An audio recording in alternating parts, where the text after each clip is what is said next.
Hello friends, smart chat P S സിയുടെ daily current affairs വീഡിയോയിലേക്ക് എല്ലാവർക്കും സ്വാഗതം. ഇന്ന് സെപ്റ്റംബർ 25. ഇന്നത്തെ ആനുകാലിക വാർത്തകളാണ് ക്ലാസ്സിൽ ഉൾപ്പെടുത്തിയിരിക്കുന്നത്. എൻ്റെ ഈ ചാനൽ നിങ്ങൾ ആദ്യമായിട്ടാണ് കാണുന്നതെങ്കിൽ ചാനലൊന്ന് സബ്സ്ക്രൈബ് ചെയ്ത് സപ്പോർട്ട് ചെയ്യണേ. നമുക്ക് ക്ലാസ്സിലേക്ക് കിടക്കാം.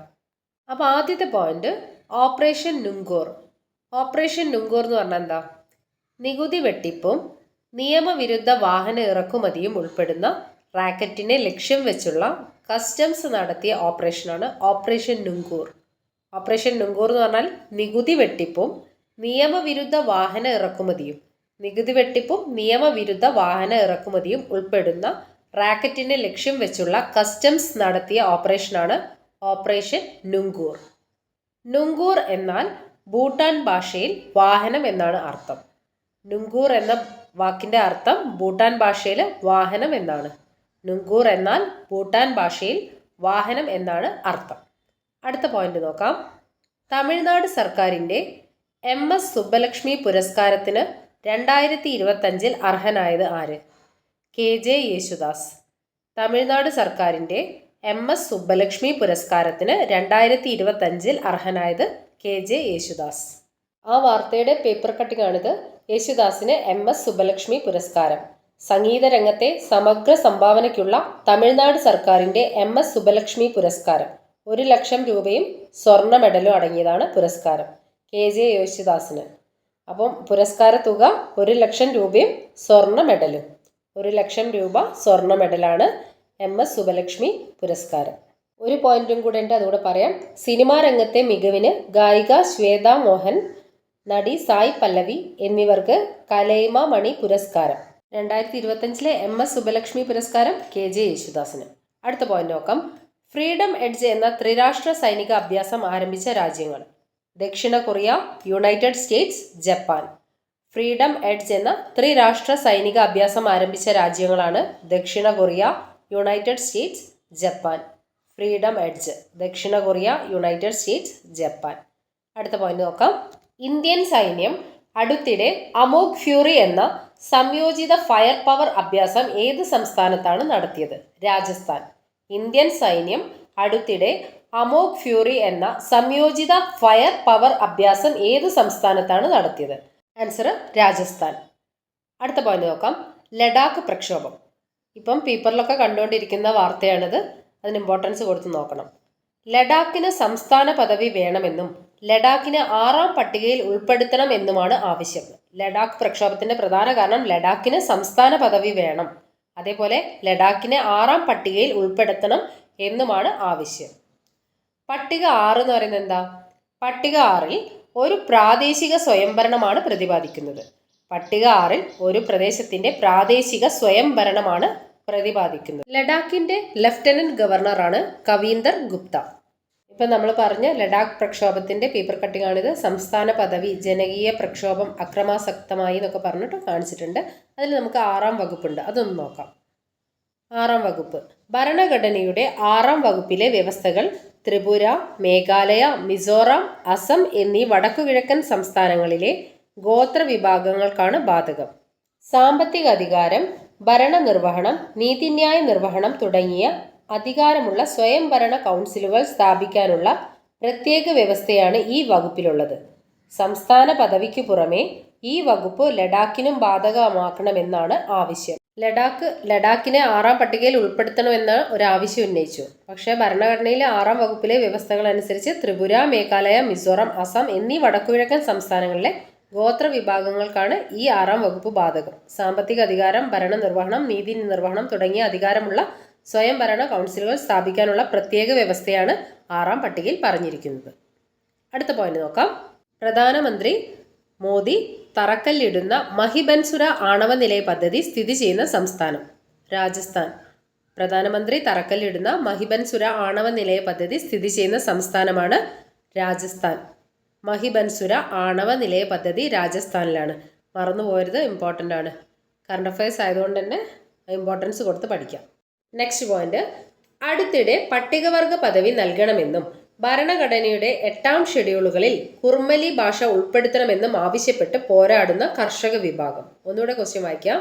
അടുത്തിടെ പട്ടികവർഗ പദവി നൽകണമെന്നും ഭരണഘടനയുടെ 8-ാം ഷെഡ്യൂളുകളിൽ കുർമലി ഭാഷ ഉൾപ്പെടുത്തണമെന്നും ആവശ്യപ്പെട്ട് പോരാടുന്ന കർഷക വിഭാഗം. ആൻസർ കുർമികൾ. ജാർഖണ്ഡ്, പശ്ചിമ ബംഗാൾ, ഒഡീഷ, ബീഹാർ എന്നിവിടങ്ങളിലാണ് കുർമി വിഭാഗത്തെ കാണപ്പെടുന്നത്. ജാർഖണ്ഡ്, പശ്ചിമ ബംഗാൾ, ഒഡീഷ, ബീഹാർ എന്നിവിടങ്ങളിലാണ് കുർമി വിഭാഗത്തെ കാണപ്പെടുന്നത്. 8-ാം പട്ടികയിൽ പറയുന്നത് ഭാഷകളാണ്. ഇന്ത്യയിൽ 22 ഔദ്യോഗിക ഭാഷകളാണ് ഉള്ളത്. അടുത്ത പോയിന്റ്, 2025 സെപ്റ്റംബർ ചൈനയിലെ ഗ്യാങ്ഡോങ് പ്രവിശ്യ തീരത്ത് വീശിയ ചുഴലിക്കാറ്റ്, മീറ്റാങ് ചുഴലിക്കാറ്റ്.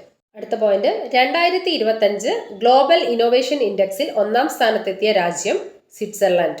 2025 ഗ്ലോബൽ ഇന്നോവേഷൻ ഇൻഡെക്സിൽ 1-ാം സ്ഥാനത്തെത്തിയ രാജ്യമാണ് സ്വിറ്റ്സർലൻഡ്. അടുത്ത പറയുന്നത് ഒരു ഉടമ്പടിയാണ്, ഹൈസീസ് ഉടമ്പടി. ഹൈസീസ് ഉടമ്പടി എന്താ നോക്കാം. അന്താരാഷ്ട്ര ജലസംരക്ഷണത്തിനുള്ള ലോകത്തിലെ ആദ്യത്തെ ഉടമ്പടി രാജ്യങ്ങൾ അംഗീകരിച്ചു. 60 രാജ്യങ്ങൾ ഈ ഉടമ്പടി അംഗീകരിച്ചാൽ മാത്രമേ ഉടമ്പടി പ്രാബല്യത്തിൽ വരുത്താൻ പറ്റുള്ളൂ. അപ്പോൾ 60ാമത് ഈ ഉടമ്പടി സൈൻ ചെയ്ത രാജ്യമാണ് മൊറോക്കോ. ഹൈസീസ് ഉടമ്പടി 2026 ജനുവരി മുതലാണ് പ്രാബല്യത്തിൽ വരുന്നത്. ഏതൊരു രാജ്യത്തിൻ്റെയും അധികാര പരിധിക്ക് പുറത്തുള്ള അന്താരാഷ്ട്ര ജലാശയങ്ങളിലെ ജൈവ വൈവിധ്യത്തെ സംരക്ഷിക്കാൻ ലക്ഷ്യമിടുന്ന ആദ്യത്തെ നിയമ ചട്ടക്കൂടാണ് ഹൈസീസ് ഉടമ്പടി. അപ്പോൾ ഹൈസീസ് ഉടമ്പടി നിലവിൽ വരുന്നത് 2026 ജനുവരി മുതലാണ്. സമുദ്ര ജൈവ വൈവിധ്യം സംരക്ഷിക്കുന്നതിനുള്ള ആദ്യത്തെ ഉടമ്പടിയാണ് ഹൈസീസ് ഉടമ്പടി. അടുത്ത പോയിന്റ് നോക്കാം. 2025 സെപ്റ്റംബറിൽ ക്ലമീഡിയയിൽ നിന്ന് കോലകളെ സംരക്ഷിക്കുന്നതിനുള്ള ലോകത്തിലെ ആദ്യത്തെ വാക്സിൻ അംഗീകരിച്ചത് ഓസ്ട്രേലിയ. അടുത്ത പോയിന്റ്, ഇതിലൊരൊറ്റ പോയിന്റേ ഉള്ളൂ. ലോകായുക്ത ആരാണ്? ജസ്റ്റിസ് എൻ അനിൽകുമാറാണ് ലോകായുക്ത. ലോകായുക്ത ജസ്റ്റിസ് എൻ അനിൽകുമാറാണ്. അതേപോലെ ഉപലോകായുക്ത വി ഷെർസി. അത്രയേ ഉള്ളൂ ഇതിൽ വരുന്നത്. നെക്സ്റ്റ് പോയിന്റ്, സ്കേറ്റിംഗിൽ സ്വർണ്ണ മെഡൽ നേടുന്ന ആദ്യ ഇന്ത്യൻ താരം ആനന്ദകുമാർ വേൽകുമാറാണ്. സ്കേറ്റിംഗിൽ സ്വർണ്ണ മെഡൽ നേടുന്ന ആദ്യ ഇന്ത്യൻ താരം. സ്കേറ്റിംഗിൽ സ്വർണ്ണ മെഡൽ നേടുന്ന ആദ്യ ഇന്ത്യൻ താരമാണ് ആനന്ദകുമാർ വേൽകുമാർ. സ്റ്റാച്യു ഓഫ് യൂണിയൻ എന്ന ഹനുമാൻ പ്രതിമ സ്ഥിതി ചെയ്യുന്ന രാജ്യം അമേരിക്ക. സ്റ്റാച്യു ഓഫ് യൂണിയൻ എന്ന ഹനുമാൻ പ്രതിമ സ്ഥിതി ചെയ്യുന്ന രാജ്യമാണ് അമേരിക്ക. ഇത് ശരിക്കും 2024 കറണ്ട് അഫയേഴ്സ് ആണ്. പക്ഷേ ഈ പ്രതിമയെ കുറിച്ച് പല വിവാദ പരാമർശങ്ങളും ഉണ്ടാവുകയും അതേ തുടർന്ന് അമേരിക്കൻ്റെ പല ഭാഗത്തും പ്രക്ഷോഭങ്ങളൊക്കെ നടക്കുകയും ചെയ്യുന്നുണ്ട്. അപ്പോൾ ഇതിന് വാർത്താ പ്രാധാന്യം കൂടി. അതുകൊണ്ടാണ് ഈ പോയിന്റ് ഇപ്പോൾ പറഞ്ഞത്. ഇനി അടുത്തത് നോക്കാം. ഏലത്തൂർ തടാകം സ്ഥിതി ചെയ്യുന്നത് തമിഴ്നാട്. ഏലത്തൂർ തടാകം സ്ഥിതി ചെയ്യുന്ന സംസ്ഥാനമാണ് തമിഴ്നാട്. അടുത്ത പോയിന്റ്, 2010 സരസ്വതി സമ്മാൻ നേടുകയും 2023 പത്മഭൂഷൺ ജേതാവുമായ കന്നഡ നോവലിസ്റ്റ് SL ഭൈരപ്പ അന്തരിച്ചു. 2023 പത്മഭൂഷൺ ജേതാവാണ് SL ഭൈരപ്പ. അടുത്ത പോയിന്റ്, സംയുക്ത സേനാ മേധാവി ആരാണ്? സംയുക്ത സേനാ മേധാവി അനിൽ ചൗഹാനാണ് സംയുക്ത സേനാ മേധാവി. ആ പോയിന്റ്സ് ഒന്ന് വായിക്കാം. സംയുക്ത സേനാ മേധാവി ജനറൽ അനിൽ ചൗഹാന്റെ കാലാവധി അടുത്ത വർഷം മെയ് 30 വരെ നീട്ടി. 2022 സെപ്റ്റംബർ 28 അദ്ദേഹം സംയുക്ത സേനാ മേധാവി പദവിയിലെത്തിയത്. 3 വർഷത്തേക്കായിരുന്നു നിയമനം. നിയമന കാലാവധി ഇപ്പോൾ കഴിയാറായി. അതിൻ്റെ ഇടയിലാണ് അടുത്ത മെയ് 30 വരെ അദ്ദേഹത്തിൻ്റെ കാലാവധി നീട്ടി നൽകിയത്. അപ്പോൾ സംയുക്ത സേനാ മേധാവിയാണ് അനിൽ ചൗഹാൻ. അടുത്ത പോയിന്റ്, ഭിന്നശേഷിക്കാരുടെ രക്ഷിതാക്കൾക്ക് സഹായമായി മൊബൈൽ ആപ്പ്. ഭിന്നശേഷിക്കാരായ കുട്ടികളുടെ രക്ഷിതാക്കൾക്ക് പിന്തുണയുമായി സഹമിത്ര എന്ന പേരിൽ ജില്ലാ ഭരണകൂടത്തിൻ്റെ മൊബൈൽ ആപ്പ് ഒരുങ്ങുന്നു. അപ്പോൾ ഭിന്നശേഷിക്കാരായ കുട്ടികളുടെ രക്ഷിതാക്കൾക്ക് പുതിയതായി വരുന്ന ഒരു മൊബൈൽ ആപ്പാണ് സഹമിത്ര. ദേശീയ ആരോഗ്യ മിഷനുമായി സഹകരിച്ചാണ് സംസ്ഥാനത്ത് ആദ്യമായി ഈ സംവിധാനം തയ്യാറാക്കുന്നത്. കുട്ടികളുടെ തെറാപ്പികളെക്കുറിച്ചുള്ള വിവരങ്ങൾ, അവയുടെ വീഡിയോകൾ, തെറാപ്പി പുരോഗതി വിലയിരുത്താനുള്ള ടൂളുകൾ എന്നിവയാണ് ഈ ആപ്പിലൂടെ ലഭ്യമാകുന്നത്. അപ്പോൾ ഇതിൽ പറഞ്ഞത് ഭിന്നശേഷിക്കാരുടെ രക്ഷിതാക്കൾക്ക് സഹായമായി വരുന്ന മൊബൈൽ ആപ്പാണ് സഹമിത്ര. അടുത്ത പോയിന്റ്, വിഷൻ 2031. കേരളത്തെ 2031 പുരോഗമനപരവും വികസിതവുമായ ഒരു സംസ്ഥാനമാക്കി മാറ്റുക എന്ന ലക്ഷ്യത്തോടെ കേരള സർക്കാർ സംഘടിപ്പിക്കുന്ന സെമിനാറാണ് വിഷൻ 2031. 2031 കേരള സംസ്ഥാനം രൂപീകൃതമായതിൻ്റെ 75-ാം വാർഷികമാണ്. ഇതോടനുബന്ധിച്ച് കേരള സർക്കാർ 33 സെമിനാറുകൾ സംഘടിപ്പിക്കുന്നു. വിഷൻ 2031 എന്ന് പറയുന്നത് കേരള സംസ്ഥാനത്തെ 2031 പുരോഗമനപരവും വികസിതവുമായ ഒരു സംസ്ഥാനമാക്കി മാറ്റുക എന്നതാണ് വിഷൻ 2031 ലക്ഷ്യം. അടുത്ത പോയിന്റ്, രണ്ടാമത് ദേശീയ ഭിന്നശേഷി കലാമേള സമ്മോഹന്റെ വേദിയാകുന്നത്. തിരുവനന്തപുരം. സമ്മോഹൻ എന്ന് പറയുന്നത് ദേശീയ ഭിന്നശേഷി കലാമേളയാണ്. സമ്മോഹൻ രണ്ടാമത് ദേശീയ ഭിന്നശേഷി കലാമേള ആകുന്ന സമ്മോഹന്റെ വേദിയാണ് തിരുവനന്തപുരം. അടുത്തത് ഒരു ബുക്കാണ്, ഒഴുകാതെ ഒരു പുഴ എന്ന ബുക്ക് അടുത്ത പ്രകാശനം ചെയ്തു. അത് ചന്ദ്രമതിയാണ്. ഒഴുകാതെ ഒരു പുഴ എന്ന ബുക്കിൻ്റെ കഥാകാരി ചന്ദ്രമതിയാണ്. അടുത്ത പോയിന്റ്, വിഴിഞ്ഞം രാജ്യാന്തര തുറമുഖത്ത് എത്തുന്ന 500ാമത്തെ കപ്പൽ MSC വെറോണ. വിഴിഞ്ഞം രാജ്യാന്തര തുറമുഖത്ത് എത്തുന്ന 500ാമത്തെ കപ്പലാണ് MSC വെറോണ. വിഴിഞ്ഞം തുറമുഖത്തെത്തിയ ആദ്യ കപ്പൽ ഷെൻഹുവ 15 ആയിരുന്നു. അതേപോലെ വിഴിഞ്ഞം തുറമുഖത്തെത്തിയ ആദ്യ കണ്ടെയ്നർ ഷിപ്പാണ് സാൻ ഫെർണാണ്ടോ.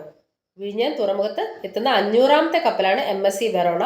വിഴിഞ്ഞം തുറമുഖത്ത് എത്തുന്ന ആദ്യ കപ്പൽ ഷെൻഹുവ 15ഉം ആദ്യ കണ്ടെയ്നർ ഷിപ്പ് സാൻ ഫെർണാണ്ടോ. അടുത്തത് ഒരു മാസികയെക്കുറിച്ചാണ്, രാജഹംസം മാസിക. രാജ്ഭവന്റെ വിശേഷങ്ങളുമായി പുറത്തിറക്കുന്ന മാസികയാണ് രാജഹംസം മാസിക. രാജ്ഭവന്റെ വിശേഷങ്ങളുമായി പുറത്തിറങ്ങുന്ന മാസികയാണ് രാജഹംസം മാസിക. അടുത്തൊരു ബുക്ക്, ചാർലി ചാപ്ലിൻ ജീവിതവും കലയും എന്ന ബുക്ക് എഴുതിയത് PG സദാനന്ദൻ. ചാർലി ചാപ്ലിൻ ജീവിതവും കലയും എന്ന ബുക്ക് എഴുതിയത് PG സദാനന്ദൻ. ഇഗ്നോയുടെ വൈസ് ചാൻസലർ ആകുന്ന ആദ്യ വനിത ഉമ കാംജിലാൽ. ഇഗ്നോ ഇന്ദിരാഗാന്ധി നാഷണൽ ഓപ്പൺ യൂണിവേഴ്സിറ്റിയാണ്. ഇഗ്നോ എന്ന് പറയുന്നത് ഇന്ദിരാഗാന്ധി നാഷണൽ ഓപ്പൺ യൂണിവേഴ്സിറ്റിയാണ്. ഇഗ്നോയുടെ വൈസ് ചാൻസലർ ആകുന്ന ആദ്യ വനിതയാണ് ഉമ കാംജിലാൽ. അടുത്ത പോയിന്റ് നോക്കാം, അംബേദ്കർ ഗ്രാമം പദ്ധതി. ജില്ലയിലെ 28 പട്ടികജാതി നഗറുകളിൽ അംബേദ്കർ ഗ്രാമം പദ്ധതി പൂർത്തിയായി. പട്ടികജാതി വർഗ വിഭാഗത്തിൽപ്പെട്ട ജനങ്ങളുടെ അടിസ്ഥാന സൗകര്യങ്ങൾ മെച്ചപ്പെടുത്തി ഗ്രാമവികസനത്തിൽ വഴികാട്ടിയാവുകയാണ് ഈ പദ്ധതി. അപ്പോൾ അംബേദ്കർ ഗ്രാമം പദ്ധതി എന്ന് പറഞ്ഞാൽ പട്ടികജാതി വർഗ വിഭാഗത്തിലെ ജനങ്ങളുടെ അടിസ്ഥാന സൗകര്യം മെച്ചപ്പെടുത്തുകയാണ് ലക്ഷ്യം. റോഡ് വികസനം, ആശയവിനിമയ സൗകര്യം, കുടിവെള്ള സൗകര്യങ്ങൾ, അഴുക്കുചാൽ സൗകര്യങ്ങൾ, വൈദ്യുതീകരണം, സോളാർ തെരുവ് വിളക്ക്, സാനിറ്റേഷൻ, ഭവന പുനരുദ്ധാരണം എന്നിങ്ങനെയുള്ള പദ്ധതികളാണ് അംബേദ്കർ ഗ്രാമവികസന പരിപാടിയിൽ ഉൾപ്പെട്ടിരിക്കുന്നത്. പട്ടികജാതി വർഗ വിഭാഗത്തിൽപ്പെട്ട ജനങ്ങളുടെ സമഗ്ര വികസനമാണ് ഈ പദ്ധതിയുടെ ലക്ഷ്യം. ഇന്നത്തെ കറണ്ട് അഫയേഴ്സ് വീഡിയോയിൽ ഇത്രയും പോയിന്റ്സാണ് ഉൾപ്പെടുത്തിയിരിക്കുന്നത്. നിങ്ങൾ ഡെയിലി കറണ്ട് അഫയേഴ്സ് നോക്കി എഴുതിയെടുത്ത് പഠിക്കുകയാണെങ്കിൽ എക്സാം ആകുമ്പോഴേക്ക് വലിയ പ്രശ്നമില്ലാണ്ട് കറണ്ട് അഫയേഴ്സ് കൈകാര്യം ചെയ്യാൻ പറ്റും. അപ്പോൾ നാളത്തെ കറണ്ട് അഫയേഴ്സുമായിട്ട് നമുക്ക് നാളത്തെ വീഡിയോയിൽ കാണാം. Thank you for watching.